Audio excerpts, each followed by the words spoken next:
Hello students, welcome back to my channel.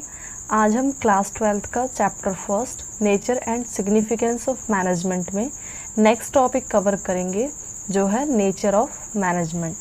Nature of management को books के according 3 parts में divide किया गया है, साइंस, आर्ट एंड प्रोफेशन। कई बुक्स में मैनेजमेंट को एज अ साइंस कंसिडर किया जाता है, कई बुक्स में मैनेजमेंट को एज अ आर्ट कंसीडर किया जाता है। तो इस वीडियो में हम डिटेल में स्टडी करेंगे कि मैनेजमेंट एज अ साइंस है या आर्ट है या प्रोफेशन है। Okay, first as a science, पहले हम इसके मीनिंग डिस्कस करेंगे एंड देन इसके कुछ फीचर्स उसे डिस्कस करेंगे और फिर उन फीचर्स को मैनेजमेंट से कंपेयर करेंगे कि क्या मैनेजमेंट को एज अ साइंस कहा जा सकता है या नहीं। ठीक है, तो साइंस की डिटेल में पहले मीनिंग डिस्कस करते हैं। It has an organised body of knowledge. Science को क्या कहा जाता है? ऑर्गेनाइज्ड बॉडी ऑफ नॉलेज, मतलब साइंस के अंदर सारे डाटा, सारी नॉलेज अवेलेबल होती है बिल्कुल सिस्टमेटिक मैनर में, जिसे हम इजीली स्टडी करके नॉलेज गेन कर सकते हैं। ओके, तो साइंस को क्या कहा गया है? एक ऑर्गेनाइज्ड बॉडी ऑफ नॉलेज कि इसके अंदर सारे डाटा अवेलेबल होते हैं, सारी इंफॉर्मेशन अवेलेबल होती है। Which contain certain universal truth, जो कि यूनिवर्सली ट्रूथ बेस्ड होती है, मतलब जो भी इसमें डाटाज हैं, जो भी इंफॉर्मेशन होती है साइंस के अंदर, वो बिल्कुल ट्रूथ है और यूनिवर्सली है, मतलब हर जगह सेम वे में अप्लाई होता है। जैसे ग्रेविटेशनल फोर्स, अगर हम कोई भी थिंग्स, कोई भी वस्तु अगर हम ऊपर की तरफ फेंकते हैं तो वापस वो नीचे आ जाएगी। तो क्या है? बिल्कुल यूनिवर्सल ट्रूथ है, हर जगह सेम अप्लाई होता है। नेक्स्ट इसके फीचर्स, फर्स्ट जो मीनिंग से ही निकल के आया है, organised body of knowledge. Science क्या है? ऑर्गेनाइज्ड बॉडी ऑफ नॉलेज है, इसमें सारे डाटा एक सिस्टमेटिक मैनर में रिकॉर्ड किए गए हैं। ओके, सारे इंफॉर्मेशन दिए गए हैं। नेक्स्ट है यूनिवर्सल वैलिडिटी, जो भी इंफॉर्मेशन है वो यूनिवर्सली बेस्ड है, सब जगह सेम वे में अप्लाई होता है। ओके, ऐसा नहीं है कि इंडिया के अंदर जो रूल अप्लाई होता है साइंस के, वो अमेरिका के अंदर अप्लाई नहीं होता। ठीक है, तो हर जगह सेम अप्लाई होता है।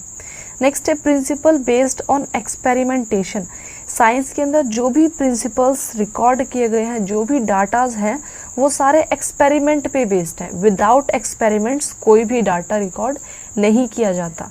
साइंस के अंदर जो भी प्रिंसिपल्स होते हैं वो सारे एक्सपेरिमेंट पे बेस्ड होते हैं। तो हमने ये इनके फीचर्स डिस्कस कर लिए। नेक्स्ट अब हम इन फीचर्स को मैनेजमेंट से कंपेयर करेंगे कि क्या management as a science consider किया जा सकता है या नहीं। तो फर्स्ट पॉइंट आता है ऑर्गेनाइज्ड बॉडी ऑफ नॉलेज। क्या मैनेजमेंट भी ऑर्गेनाइज्ड बॉडी ऑफ नॉलेज है? बिल्कुल। मैनेजमेंट की हम बुक्स पढ़ते हैं, उसके बारे में हम नॉलेज ले रहे हैं। तो मैनेजमेंट क्या है? ऑर्गेनाइज्ड बॉडी ऑफ नॉलेज की मैनेजमेंट के अंदर जो भी इंफॉर्मेशन है वो बिल्कुल सिस्टमेटिक मैनर में गिवन है। जिस तरीके से हम साइंस को पढ़ के इंफॉर्मेशन गेन करते हैं, सेम उसी तरीके से मैनेजमेंट को पढ़ के भी हम बिजनेस को मैनेज करने के बारे में जो इंफॉर्मेशन है, नॉलेज है, उसको गेन कर सकते हैं। तो फर्स्ट पॉइंट मैच कर रहा है। फर्स्ट पॉइंट हमारा एज अ मैनेजमेंट कंसीडर किया जा सकता है। नेक्स्ट है यूनिवर्सल वैलिडिटी। साइंस तो यूनिवर्सल वैलिडिटी है, मतलब हर जगह जो भी उसमें प्रिंसिपल्स गिवन है साइंस के अंदर वो हर जगह सेम अप्लाई होता है। बट क्या मैनेजमेंट भी ऐसा होता है? कंपनी के अंदर मैनेजमेंट सिस्टम को चेंज करना पड़ता है मार्केट सिचुएशन के अकॉर्डिंग। जो भी सिचुएशन चल रही है उसके अकॉर्डिंग मैनेजमेंट सिस्टम को चेंज करना पड़ता है। बट साइंस क्या यूनिवर्सली एप्लीकेबल है, हर जगह सेम अप्लाई होता है। लेकिन मैनेजमेंट को ऐसा नहीं कह सकते। मैनेजमेंट डिपेंड करता है कि हमारी सिचुएशन क्या चल रही है, किस तरीके से सिस्टम को चेंज करना है, क्या चल क्या रहा है मार्केट में, उसके अकॉर्डिंग हमें अपने मैनेजमेंट सिस्टम को चेंज करना पड़ता है। तो इसलिए हम मैनेजमेंट को यूनिवर्सल वैलिडिटी नहीं कह सकते। क्लियर? नेक्स्ट आता है principle based on experimentation. Science के अंदर जो भी प्रिंसिपल्स गिवन है वो सारे एक्सपेरिमेंट पे बेस्ड है। बट क्या मैनेजमेंट के अंदर भी जो प्रिंसिपल बेस्ड होते हैं, जो रूल्स गिवन होते हैं, वो सारे क्या एक्सपेरिमेंट पे बेस्ड होते हैं? बिल्कुल, एक्सपेरिमेंट पे बेस्ड होते हैं। मैनेजमेंट के अंदर जो भी रूल्स रेगुलेशंस गिवन है उसको पहले हम रिसर्च करते हैं कि क्या एक्चुअल में ऐसा होता है, उसके बाद उसे रिकॉर्ड किया गया है। ठीक है, लेकिन मैनेजमेंट के अंदर जो प्रिंसिपल्स रिकॉर्ड किए गए हैं, जो इंफॉर्मेशन गिवन है, वो सारे इंफॉर्मेशन ह्यूमन बिहेवियर पे डिपेंड करते हैं। ओके, हमारा बिहेवियर है, ह्यूमन बिहेवियर हर वक्त सेम तो रहता नहीं है। अब आज कुछ और है, कल कुछ और, नेक्स्ट डे कुछ और है। तो हमारा जो ह्यूमन बिहेवियर है वो सेम नहीं रहता। लेकिन मैनेजमेंट सिस्टम तो ह्यूमन बिहेवियर के एक्सपेरिमेंट पे बेस्ड है। हमने अपने अकॉर्डिंग एक्सपेरिमेंट किया कि कोई भी पीपल मिनिमम 10 घंटे काम कर सकता है अपनी कैपेसिटी के अकॉर्डिंग, बट क्या हर एक एम्प्लॉयज़ के लिए ऐसा कंसीडर कर सकते हैं? बिल्कुल नहीं।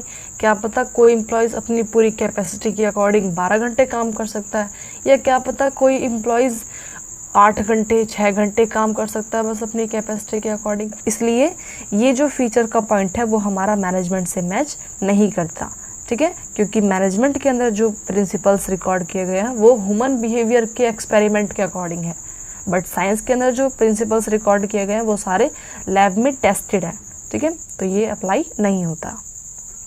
ओके, सेकंड भी केस अप्लाई नहीं होता और थर्ड भी केस अप्लाई नहीं होता। नेक्स्ट आता है एज अ आर्ट। क्या मैनेजमेंट को एज अ आर्ट कह सकते हैं? तो पहले आर्ट की मीनिंग डिस्कस करेंगे। आर्ट होता क्या है? Skillful and personal application of existing knowledge. फिर वही बात आती है नॉलेज की, नॉलेज होनी चाहिए, ठीक है, और उसमें पर्सन स्किल्ड होना चाहिए। ओके, नॉलेज होनी चाहिए और उसमें वो पर्सन स्किल्ड होना चाहिए। नेक्स्ट आता है पर्सनल एप्लीकेशन, और उस नॉलेज को अप्लाई करने का जो रूल है, अप्लाई करने का जो तरीका है वो उसको पता होना चाहिए। जैसे एक डांसर है, डांस करने के अलग अलग स्टेप्स जानता है वो, अब उसके ऊपर डिपेंड करता है कि किस तरीके की ट्यून पे वो अपने डांस स्टेप्स को चेंज करे, ठीक है। तो यहाँ पे हर एक पीपल जिन्हें पे डांस आता है, लेकिन उनके पर्सनल एप्लीकेशन के ऊपर डिपेंड करता है कि उन्हें किस तरीके की ट्यून पे अपने जो स्टेप्स है उनको चेंज करना है, डांस स्टेप्स को चेंज करना है, ठीक है। उनकी स्किल्ड के अकॉर्डिंग डिपेंड करता है, उनके पास कितनी स्किल्स है, कितना उनका पर्सनल एप्लीकेशंस है। ओके, तो यहाँ पे क्या कहा गया है? Skillful and personal application of existing knowledge. जो उनके पास नॉलेज है उसमें वो स्किल्ड होने चाहिए, और दूसरा पर्सनल एप्लीकेशन होना चाहिए, मतलब उन्हें अपने स्टेप्स को अप्लाई करने का तरीका, अपने नॉलेज को सिचुएशन के अकॉर्डिंग अप्लाई करने का तरीका आना चाहिए, ठीक है। तो डांसर को क्या कहेंगे? As a art. नेक्स्ट इसके फीचर्स पढ़ेंगे और फिर उन फीचर्स को मैनेजमेंट से कंपेयर करेंगे। तो फर्स्ट है पर्सनलाइज्ड एप्लीकेशन। अभी हमने मीनिंग में डिस्कस किया कि आर्ट क्या है? Personalised application. डिपेंड करता है कि हम किस तरीके से उसको अप्लाई करते हैं सिचुएशन के अकॉर्डिंग। तो यहाँ पे जैसे हमने डांसर का एग्जांपल लिया, तो डिपेंड करता है कि डांसर किस तरीके की ट्यून पे अपना स्टेप्स चेंज करता है।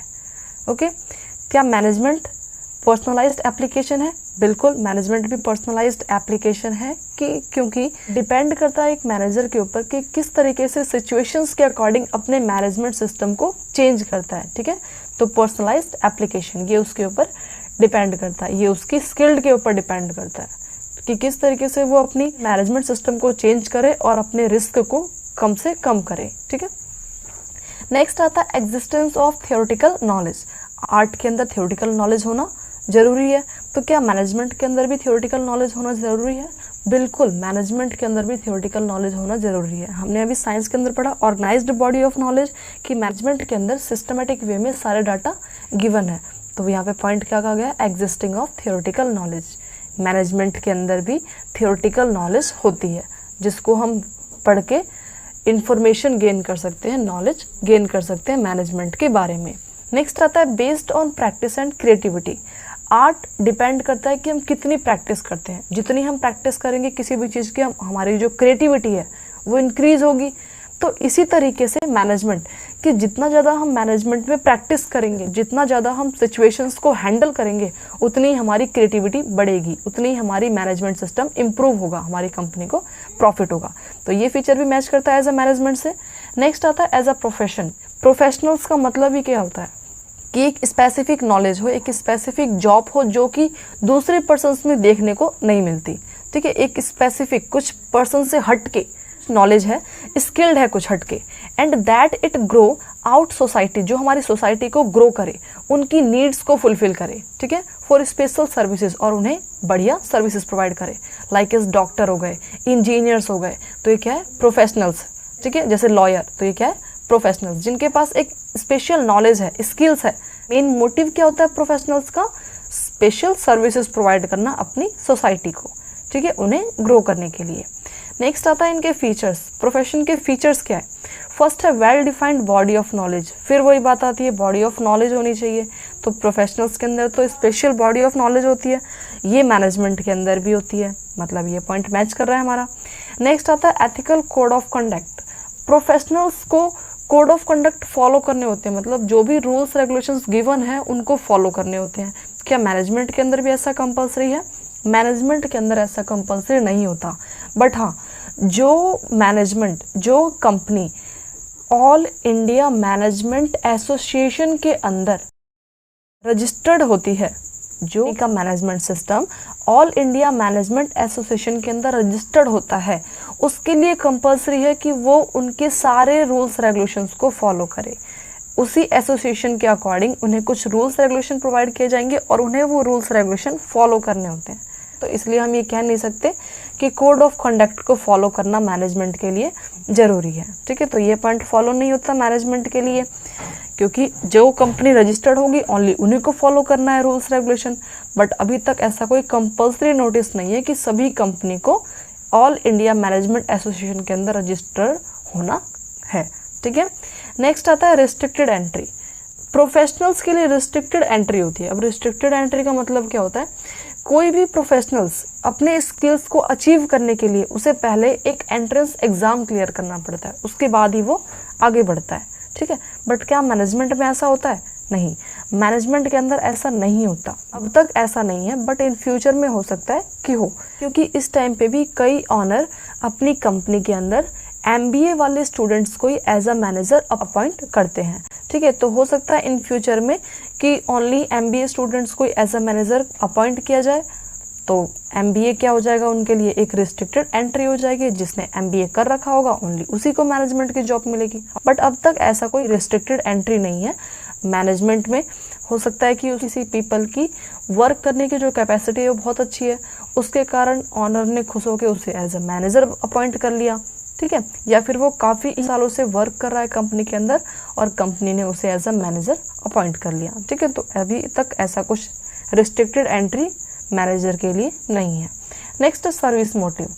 प्रोफेशनल्स का क्या वर्क होता है? स्पेशल सर्विसेज प्रोवाइड करना अपनी सोसाइटी को। ठीक है, एज अ डॉक्टर। क्या मैनेजमेंट का भी मेन मोटिव सर्विस प्रोवाइड करना होता है? नहीं, मैनेजमेंट का मेन मोटिव क्या होता है? अपनी कंपनी की ग्रोथ करना, कंपनी की प्रॉफिट के लिए वर्क करना, कंपनी के प्रॉफिट के साथ साथ अपने पर्सनल गोल को भी अचीव करना। पर्सनल गोल कैसे अचीव होगा? जब कंपनी को प्रॉफिट होगा, कंपनी को प्रॉफिट होगा तो उस मैनेजर को भी प्रॉफिट मिलेगा। ठीक है, तो यहाँ पे सर्विस मोटिव नहीं होता एज अ मैनेजर का वर्क। ओके, ये हमने प्रोफेशनल से भी कंपेयर कर लिया। प्रोफेशनल्स के 4 फीचर्स हैं, जिसमें से एक फीचर मैनेजमेंट से मैच हो पा रहा है। ठीक है, बाकी 3 पॉइंट मैनेजमेंट से मैच नहीं हो पा रहे, तो हम कह सकते हैं कि management as a science as well as art, not a profession, but in future में एज अ प्रोफेशन भी कंसीडर किया जाएगा। ठीक है, क्योंकि हो सकता है कि कंपनीज के लिए कंपलसरी करा दिया जाए कि ऑल इंडिया मैनेजमेंट एसोसिएशन के अंदर रजिस्टर्ड होना चाहिए, और जो रजिस्टर्ड होगा उसे रूल्स रेगुलेशंस भी फॉलो करने होंगे। ठीक है, और इन फ्यूचर में अभी हमने बात की कि MBA स्टूडेंट्स को ही कंपनी के अंदर एज अ मैनेजर अपॉइंट किया जाएगा, तो उस तरीके से रिस्ट्रिक्टेड एंट्री भी होगी। ठीक है, तो यहाँ पे प्रोफेशंस के भी फीचर्स मैनेजमेंट से मैच हो पाएंगे, तो इन फ्यूचर में हो सकता है कि मैनेजमेंट को एज अ प्रोफेशन कंसीडर किया जाए, बट अब तक मैनेजमेंट को एज अ प्रोफेशन कंसीडर नहीं किया जाता, ओनली मैनेजमेंट को as a science and as a art consider किया जाता है। ठीक है, आई होप आपको ये नेचर ऑफ मैनेजमेंट का टॉपिक क्लियर हो गया होगा। अगर आपको कोई भी क्वेरी हो तो आप कमेंट करके पूछ सकते हैं, और अगर आपको ये वीडियो हेल्पफुल लगी हो तो प्लीज़ वीडियो को लाइक, शेयर एंड सब्सक्राइब करना ना भूलें। Thanks for watching.